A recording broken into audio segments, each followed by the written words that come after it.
Naglaro na silip ni Midnight. Hindi kayo mag-away ha. Ayaw ko kasi pag sobrahan ng laro yan si Hazel, awayin niya si Midna. Kutin ko yung isa ngayon. O pag mag-kiyok ito si Midna, Ay! Psst! Wala dyan muna. pag kurutin mo tapos mag-kiyok, dakmain ni Hazel. Sige na, laro na kay Papang. Na. Ito yung takot maglaro kay Papang. Hindi marunong. Sige na. Ay, sus. Nag-aubo ba yan? O, pati nag-hatching-hatching. Hindi to dry masyado ang ilong niya. May huwag ipainom ko lang ng honey na may maligam-gam na tubig. Okay na siya ngayon. Kut-kut niya. Tiga. Ginakut-kut niya ang kuwan.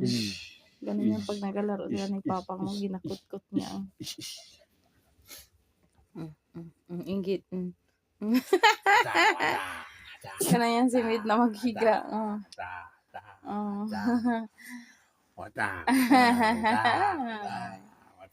Na! Nag-hatching na ba? Na! A good girl na Mid-Mid. Malangga. Malangga. Malangga. Hala. Hala. Mid-Mid. Hala, Mid-Mid. Hala, Mid-Mid. Oh, takpan ang mata niya.